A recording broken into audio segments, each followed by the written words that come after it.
The cost of being a Christian is truly your life.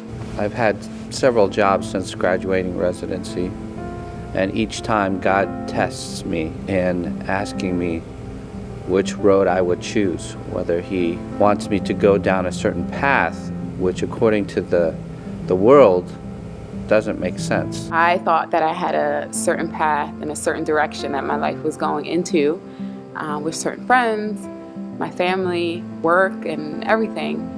But when I finally fully surrendered my life to Christ, I realized that my life was the cost. I had to give up my life and my desires. So as a missionary kid growing up in both England and Ethiopia for my whole life, I was separated from my extended family.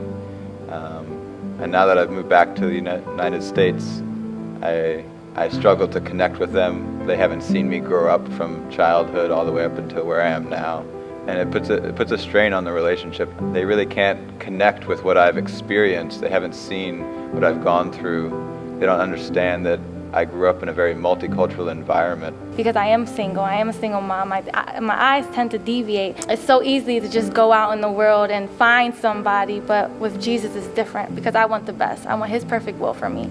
So those are seasons that I feel lonely and I feel like I don't have anybody. But just trying to do what God told me to do and created me to do while I was at work in a professional setting. I used to have my Bible on my desk, and my boss began to tell me, you can't have your Bible out. You got to keep it closed, keep it away so nobody can see it.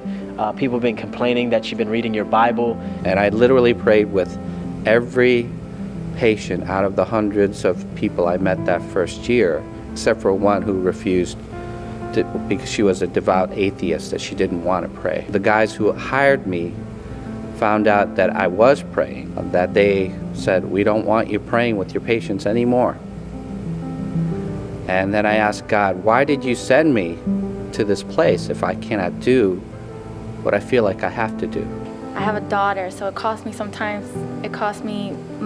with my daughter, relationship with my daughter, missing some of those moments. I remember doing a rehearsal one time, and she was sick, and I had a rehearsal practice, and I knew I had to be there. My daughter was able to stay with her grandmother at the time, but it kind of hurt me inside because I wasn't there at that time to comfort her. So it kind of cost me those moments where she needed her mom, but I wasn't there. To continue to be in fellowship with Jesus, then I have to make really, really hard decisions. And I think the reason why I do it is because He's the most important relationship in my life. Jesus is. Persecuted for Christ is something that is a privilege, especially in this country. I would say being baptized into the sufferings of Jesus is learning to relate with the things that made Him compassionate, the things that made Him angry, the things that we see in the Bible where it says He was stirred up in His heart or is in His spirit.